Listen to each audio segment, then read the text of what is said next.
شروع اللہ کے نام سے جو بڑا مہربان نہایت رحم والا ہے۔ لوگو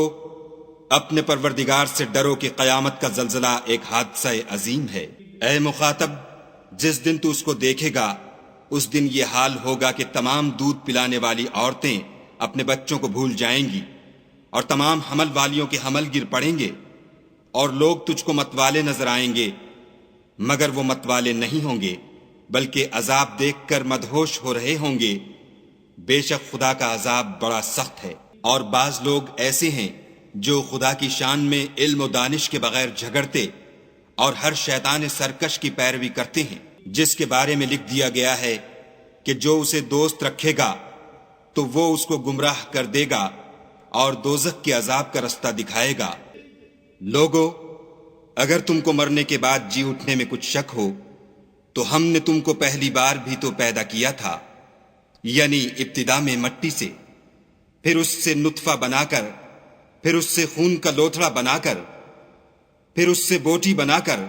جس کی بناوٹ کامل بھی ہوتی ہے اور ناقص بھی، تاکہ تم پر اپنی خالقیت ظاہر کر دیں،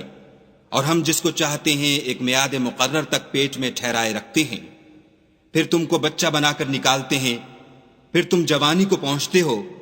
اور بعض قبل از پیری مر جاتے ہیں، اور بعض شیخ فانی ہو جاتے اور بڑھاپے کی نہایت خراب عمر کی طرف لوٹائے جاتے ہیں کہ بہت کچھ جاننے کے بعد بالکل بے علم ہو جاتے ہیں۔ اور اے دیکھنے والے، تو دیکھتا ہے کہ ایک وقت میں زمین خشک پڑی ہوتی ہے، پھر جب ہم اس پر مہ برساتے ہیں تو وہ شاداب ہو جاتی اور ابھرنے لگتی ہے اور طرح طرح کی بارونق چیزیں اگاتی ہے۔ ان قدرتوں سے ظاہر ہے کہ خدا ہی قادر مطلق ہے جو برحق ہے، اور یہ کہ وہ مردوں کو زندہ کر دیتا ہے، اور یہ کہ وہ ہر چیز پر قدرت رکھتا ہے، اور یہ کہ قیامت آنے والی ہے، اس میں کچھ شک نہیں،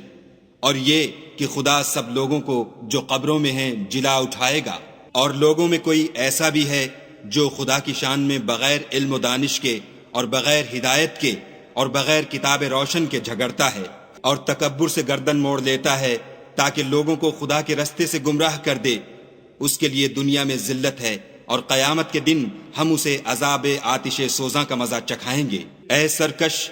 یہ اس کفر کی سزا ہے جو تیرے ہاتھوں نے آگے بھیجا ہے، اور خدا اپنے بندوں پر ظلم کرنے والا نہیں۔ اور لوگوں میں بعض ایسا بھی ہے جو کنارے پر کھڑا ہو کر خدا کی عبادت کرتا ہے، اگر اس کو کوئی دنیاوی فائدہ پہنچے تو اس کے سبب مطمئن ہو جائے، اور اگر کوئی آفت پڑے تو منہ کے بل لوٹ جائے، یعنی پھر کافر ہو جائے۔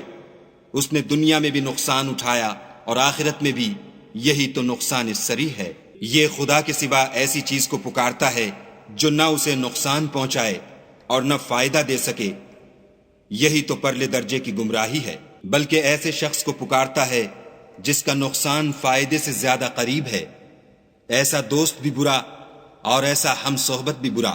جو لوگ ایمان لائے اور عمل نیک کرتے رہے، خدا ان کو بہشتوں میں داخل کرے گا جن کے نیچے نہریں چل رہی ہیں۔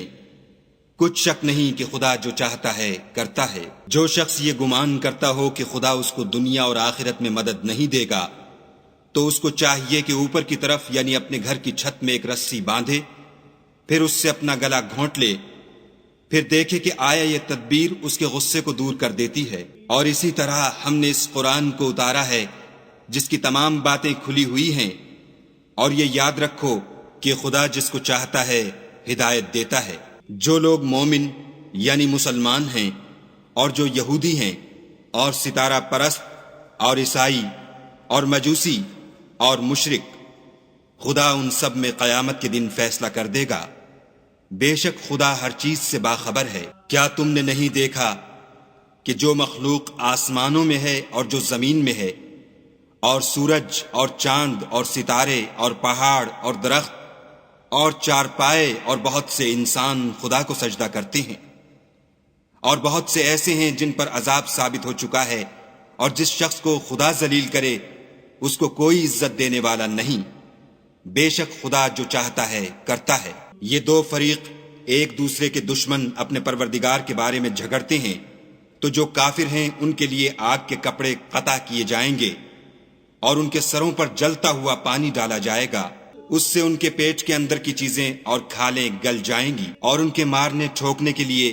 لوہے کے ہتھوڑے ہوں گے۔ جب وہ چاہیں گے کہ اس رنج و تکلیف کی وجہ سے دوزخ سے نکل جائیں تو پھر اسی میں لوٹا دیے جائیں گے، اور کہا جائے گا کہ جلنے کے عذاب کا مزہ چکھتے رہو۔